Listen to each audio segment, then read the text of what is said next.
Have you ever felt so close to someone that it seemed like nothing could come between you? A bond so unbreakable that it defied all logic? Now imagine if that connection led to something so dark, so twisted, that it shocked an entire nation. What if love, trust, and desperation turned into something deadly? This is the story of two brothers, Lyle and Erik Menendez, who had everything: wealth, privilege, a seemingly perfect life, but in one horrifying night, they shattered it all.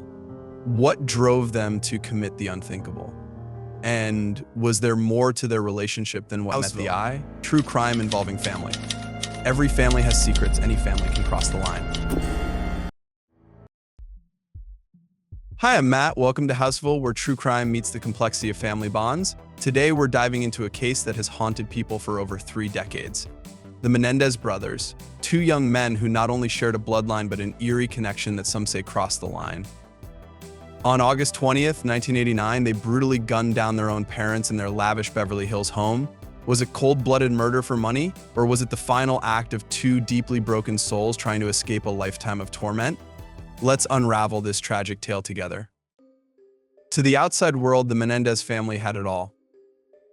Jose Menendez, a self-made Cuban-American businessman, had built a fortune through his work in the entertainment industry. His wife, Kitty, was the picture of elegance, a former beauty queen turned devoted mother. Their 2 sons, Lyle and Erik, were raised in the lap of luxury, enjoying private schools, tennis lessons, and a home worth millions. But behind closed doors, the reality was far from perfect.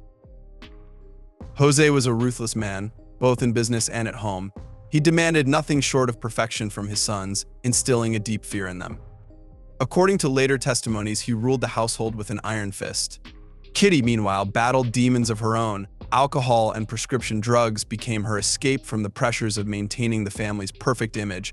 She oscillated between moments of loving affection and violent outbursts, further destabilizing the household.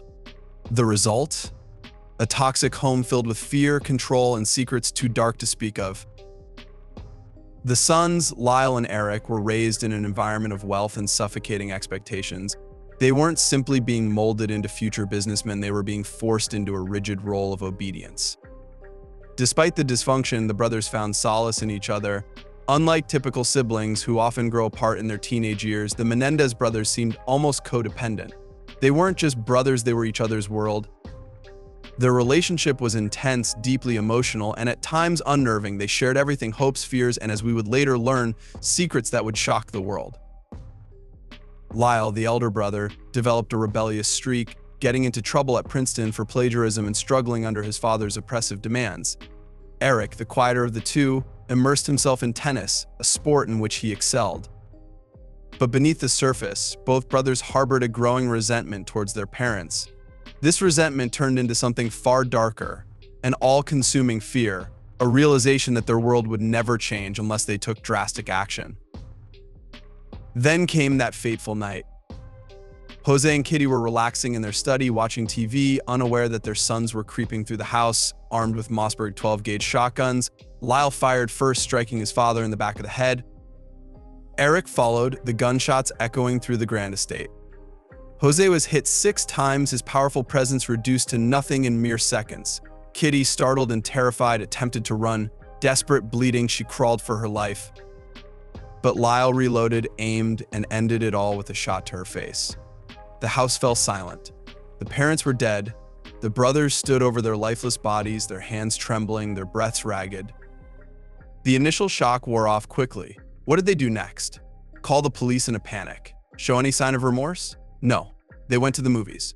Then they attended a food festival, indulging in an evening of entertainment, as if nothing had happened.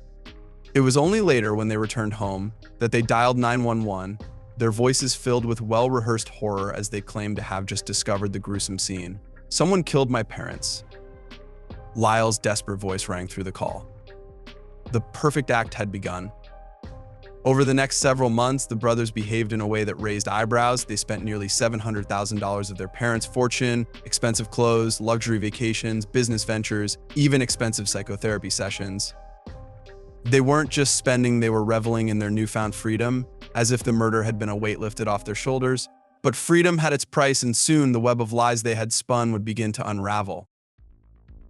For months, the Menendez brothers played their roles flawlessly. They cried for the cameras, accepted condolences, and portrayed themselves as devastated sons struggling to cope with the brutal loss of their parents. But actions speak louder than words. Rather than retreating into mourning, they indulged in a lifestyle that raised eyebrows. They spent nearly $700,000 of their parents' fortune, expensive cars, designer clothes, luxury trips, and courtside seats at Madison Square Garden. They weren't just grieving, they were celebrating their newfound financial freedom. Too much, too fast. Their reckless spending soon drew attention. Friends and extended family members started whispering, "What kind of grieving sons burn through money like this?" What should have been a period of solemn reflection looked more like a victory lap. The brothers threw lavish parties, moved into expensive apartments, and even spoke about starting new business ventures. This wasn't the behavior of two people reeling from trauma. It was the behavior of young men who had just rid themselves of an obstacle. Authorities initially believed the murders were linked to organized crime. Jose Menendez was a powerful man with a lot of enemies, and a professional hit was not out of the question.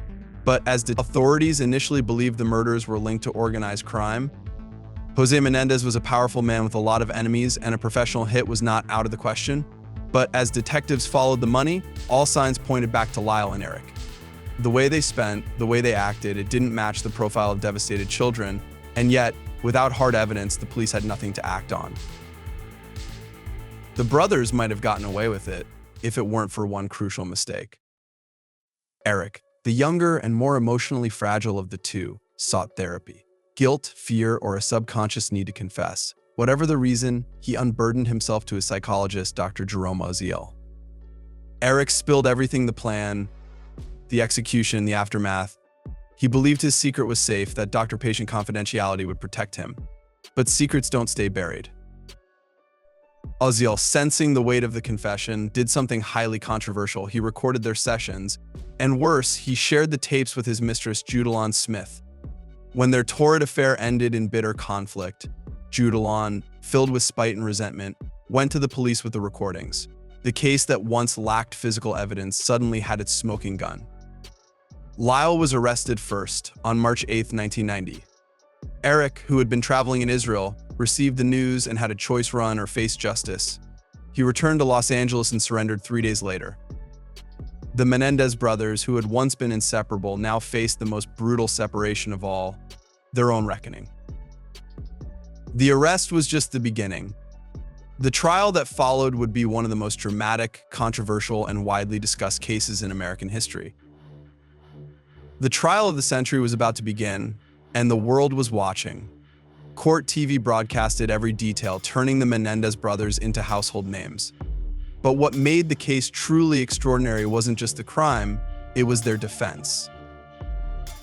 When the trial began, the defense team, led by attorney Leslie Abramson, took a shocking approach. They didn't deny that Lyle and Erik had killed their parents. Instead, they claimed it was an act of desperation. Years of sexual, emotional, and physical abuse at the hands of their father had driven them to a breaking point. The details were horrifying. Erik testified that Jose had molested him from the age of 6. Kitty, rather than protecting them, turned a blind eye, allowing the abuse to continue while battling her own substance issues. The trial was a media spectacle. The courtroom was filled with journalists, legal analysts, and curious onlookers. Experts were brought in to discuss the psychology of abuse victims. The defense painted a picture of two broken boys who had been pushed to the edge, but the prosecution countered with a far simpler story: greed. Prosecutors highlighted the extravagant spending habits of the brothers post-murder. They called financial experts to the stand, who outlined how Lyle and Erik had gone on a reckless spending spree. They pointed out that despite their claims of fear, there was no immediate threat on the night of the murder. The prosecution also questioned the credibility of the abuse allegations. No physical evidence was presented to confirm Erik's claims, and the witnesses who spoke in favor of the defense had personal connections to the brothers, raising suspicions of bias.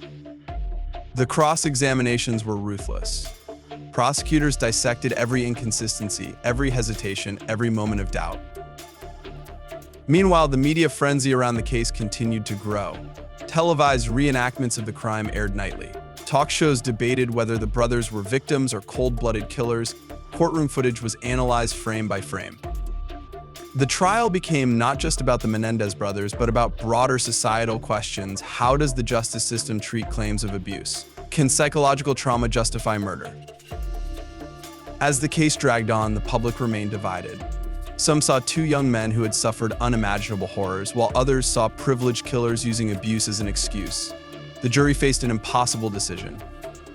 Their first trial ended in a deadlock. Some jurors believed the abuse claims, others saw them as manipulative lies. But in the retrial, the judge ruled that the abuse defense couldn't be used as justification for murder. The jury was now left with only two choices: set them free or convict them of first-degree murder. The tension in the courtroom was unbearable when the verdict was read. On July 2nd, 1996, the jury announced their decision guilty. Both Lyle and Erik Menendez were sentenced to life in prison without the possibility of parole. Their bond, once so unbreakable, was now confined to letters and rare visits behind bars. The legal battle didn't end there. In the years following their conviction, Lyle and Erik filed multiple appeals, arguing that their defense had been unfairly restricted, but each attempt to overturn their sentence failed. The brothers were moved to separate prisons, their only communication through carefully monitored correspondence. Decades later, the case remains one of the most controversial in American history. The Menendez brothers' legacy is debated in law schools, documentaries, and social media discussions. Were they tragic figures, products of a broken system, or were they manipulative murderers who played the victim card? The Menendez brothers' case left a lasting mark on society. It sparked conversations about child abuse, the justice system, and whether victims of extreme trauma can ever justify taking justice into their own hands. Even now, decades later, people still debate, were they cold-blooded killers or broken souls seeking an escape? The Menendez brothers' case left a lasting mark on society. It sparked conversations about child abuse, the justice system, and whether victims of extreme trauma can ever justify taking justice into their own hands. The psychological impact of abuse and its role in criminal cases became a widely discussed topic in legal and psychological circles. Experts debated whether the Menendez brothers acted out of fear and survival, or if they had meticulously planned their parents' murders as a way to inherit their wealth and live without restrictions. Public perception of the cases changed over time. Initially, many saw Lyle and Erik as privileged murderers who executed their parents in cold blood to gain access to their fortune. However, as more details about their alleged abuse surfaced, a portion of the public began to view them through a more sympathetic lens. Some even campaigned for a retrial, believing that the original court proceedings failed to adequately consider the trauma they endured. This case also influenced how abuse victims are treated in court. While many argue that victims of prolonged abuse should have the right to defend themselves, even through extreme measures, others believe that the justice system must establish clear boundaries between self-defense and premeditated murder. The Menendez brothers' case forced legal scholars and lawmakers to consider how past trauma should be factored into sentencing and whether battered child syndrome could be a viable defense.